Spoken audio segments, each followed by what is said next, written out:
ఒక విజన్ ఉన్న నాయకుడు చంద్రబాబు నాయుడు గారు. ఆయన విజన్, ఆయన ఆలోచన అంతా రాష్ట్రం అభివృద్ధి గురించే, రాష్ట్రం ఇంకా ఆర్థికంగా ముందుకు వెళ్ళడం గురించి అనేది ఖచ్చితంగా చాలామంది నమ్ముతారు. ఇలాంటి సందర్భంలో తాజాగా ఆయన చేసిన ఒక ప్రకటన, ఎక్కువ మంది పిల్లల్ని కనండి, ముగ్గురు కంటే ఎక్కువ మందిని కంటే కాన్పు సమయంలో 25,000 ఇస్తాము, 5 ఏళ్ల పాటు నెలకి 1000 రూపాయలు చొప్పున ఇస్తాము, ఉచిత విద్య అలాగే వైద్యం అందిస్తాము అనేది ఆయన చేసిన ప్రకటన.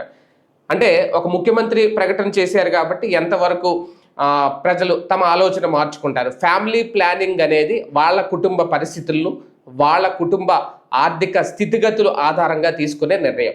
ముఖ్యమంత్రి చెప్పారనో లేదంటే ప్రధానమంత్రి చెప్పారనో మారతారా అంటే ఒక వర్గం అయితే మారచ్చు. ఇప్పుడు నిన్న అన్నారు ఎక్కువ శాతం ధనికులు ఒక్కళ్ళనే కంటున్నారు అనేది, ఎందుకంటే వాళ్ళ ఆలోచన మారదు.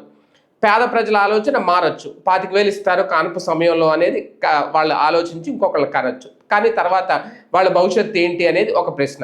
ఒక 5 ఏళ్ల పాటు నెలకు 1000 రూపాయలు ఇస్తామంటే ప్రస్తుతం ఇప్పుడు నిజంగా ఎవరైనా కొత్తగా పిల్లల్ని కనాలనుకుంటే 3వ కాన్పుకి అది కూడా అనుకుంటే ఒక ఏడాది అవుతుంది పిల్లలు పుట్టేసరికి.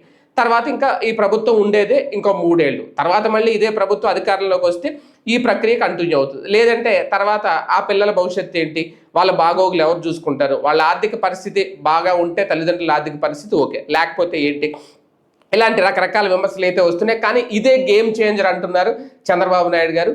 ఈ గేమ్ చేంజర్ నిజంగా ముగ్గురు కంటే లేదంటే ముగ్గురునో కంటే పిల్లల్ని ఆంధ్రప్రదేశ్ రాష్ట్రం పూర్తిగా మారిపోద్దా, లేదంటే మన రాష్ట్రం నుంచి ఇతర దేశాలకు ఎక్కువ మ్యాన్ పవర్ ఇచ్చే కెపాసిటీ ఉన్న రాష్ట్రంగా తయారు చేయాలనుకుంటున్నారా చంద్రబాబు నాయుడు గారు అనేది కూడా ఒక పెద్ద ప్రశ్న.